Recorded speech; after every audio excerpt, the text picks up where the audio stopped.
Debate as old as time, it seems, about whether or not government can afford to pay the basic income grant. Well, that's continuing as well, very much coming back into focus, because we know a little bit later we're going to have the Finance Minister, Enoch Godongwana, who's going to present his budget speech, his mini budget. Well, Isobel Frye is the Social Policy Initiative Executive Director, joining us this morning. Isobel, good morning to you. So, is there much option here for the Finance Minister? He can't just take away the income grant. Some are arguing the very existence of some people in our country relies on this income grant. What do you make of it? Good morning. Good morning, and thank you so much for the invitation. As I wrote in the article yesterday morning, it's a very important moment for the majority of South Africans who are thinking about the next elections. We know that the Constitution guarantees a right to everybody to social security. We know that over half the population lives in poverty and that unemployment is basically heading towards 50%. So the question is then, what is to be done with the 12.4 million people who are not getting an income? And really, the President's announcement at the onset of the hard lockdown and COVID of the 350 Rand grant was to many people a godsend, and to others it made a lot of sense, because our economy is shrinking because people don't have enough money to spend. So we basically, it's as if the economy is being starved of oxygen. With a lack of circulation of money, what we're getting is an ever-shrinking economy, and inflation is adding to that. So the fact, how government coped with the last 350 Rand grant withdrawal was an absolute horror. It was a disgrace. So in March this year, 12.3 million people had been getting a social relief of distress, the 350 Rand grant, regularly every month. We know the stories, the qualitative research, which has shown how people have used that really, really small amount. I mean, 350 Rand is half the food poverty line. But they used it to step up the local economic activities that we're doing, and they used it to generate further and more income. What happened then was that although my finance minister in this year's budget announced that the social relief of distress grant would be extended for 12 months, he ring-fenced the amount to 44 billion Rand in the budget, and that simply wasn't enough. But then in the following 2 months, in April and May, not a single grant was paid out. So people whose livelihoods had started to cohere in a very rational way around this lifeblood, suddenly without warning got nothing.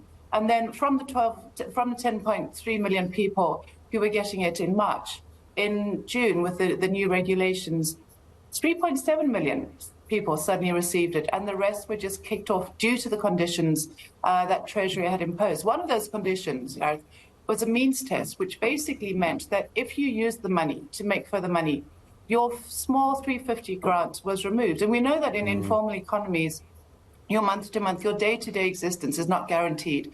So the receipt of that regular income, that guaranteed income, in effect allowed people to take risk and to embark on further economic activity. So all of that was out the wayside. But in terms of what we expect with this MTBPS, documents were leaked from both Treasury and the Presidency earlier, which indicated that there is some serious attempt at very blunt policy manipulation going on.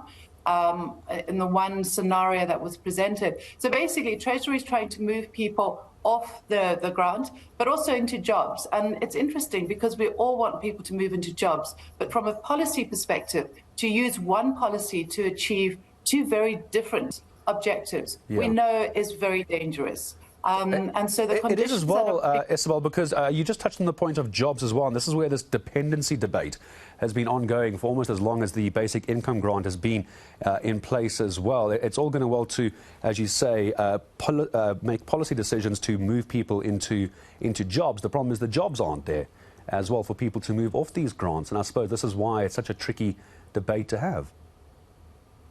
Absolutely. Now, from the analysis that we've done at the Social Policy Initiative, we've shown globally that if your problem is people are not getting into jobs, then ease them into jobs. If, as you point out so correctly, there are no jobs in the economy, then to make a punitive condition attached to a grant that you will lose the grant if you do not get into a job within a certain time period is frankly it's poor policy, which is a nice way of putting it. But it's a really bad decision, and it destroys the trust between people and the state, because the state, again, will be the one that is failing to ensure people to go through. So on the one hand, what we've done in our research is to show how the grants themselves actually create opportunities for people to find jobs. So that the whole job seeker initiative is really positive. If people have money to take taxis, to make the call, to follow up with their advert.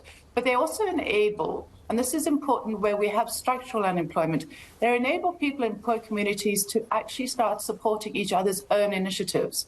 So it's not to argue for a dual labor market. But what we're saying is, while we create the kinds of infrastructure and the industrial policy that is required to generate jobs for people to move into permanent formal jobs, we need to support the informal economy. And you can't just do that by a supply side. You can't just say we're going to keep on making loans available to small entrepreneurs, micro-entrepreneurs. Those are necessary. But you need to have people who've got disposable income in their pocket in order to support those initiatives, or else it's a double failure for the people who've kind of put everything into their initiative, and there just isn't the demand. We need demand side, and the easiest way is not only to sustain the 350 Rand grant to ensure that it goes to everybody who requires it, but to, in a very deliberate and intentional way, scale that up to a decent basic income grant. And so we kickstart their economy. With money going out of the economy because of inflation targeting and debt targeting, we literally we're suffocating any hope we have of economic recovery, as well as... Isobel, let me ask you this in conclusion as well, and this is why it's such a difficult debate to have, because I don't think many people would argue supporting those who are unable to find work, and government's responsibility and us as a society to support those who can't support themselves. The question is, in closing, is where does this money come from? That's the problem, isn't it? That's the key question we have to deal with. It's a really important question, but it's also one that's been answered on numerous occasions by a number of economists, both in South Africa and globally. And in one of our research papers, we set out 10 ways in which we can finance this without putting a huge burden of tax onto taxpayers, because the last thing we want to do is to tax people who have the ability to earn and are contributing. However, if we look at ways of freeing up the PIC investments, for instance, you get a number of billions that come through there. We set it out. So in a way, you do need a cash injection because you need to shock prime the economy. So that's what we argue needs to be done. But the other point that we make in our paper is that there's a multiplier effect from state spend. And if you put in the correct micro policies in the next 2 to 3 years, we can generate a multiplier effect of up to 1.8. So for each government rand that is spent, you get an almost double return coming through. And that's the kind of positive, virtuous cycle that we need, not the very disastrous cycle that we're having. So it's not something which will that will make the middle class have an even more uncomfortable existence. It's not something which is dangerous. It's not an irrational path. But there certainly are a number of ways of financing and freeing up monies which are not being used right now. And including borrowing. We keep on getting told that our borrowing is at an unsustainable level. But our borrowing is about 30% less than that of many of the larger economies. We know that a national economy is not like a household economy, because we're a sovereign state with the right to print money, which again is not advocating that we're going to print to such an extent that there's runaway inflation. But we have a lot more flexibility in our monetary policy. Yeah. And that's what we argue is that the state is only looking at fiscal policy in the macroeconomic framework, not the monetary policy. And it's something which we've been doing for 27 years. We're not following the route of Japan and other countries that have actually got far greater ease, because they know that that which is produced is circulated. The state will be getting money back by putting money into the economy. Longer term, and I suppose that's one of the arguments as well, is you've got to have the money to make the money as well. At a very basic view of looking at this as well, is you've got to put money into the system to get money out of the system. Isobel, I appreciate your time. It's always good speaking to you. Isobel Frye,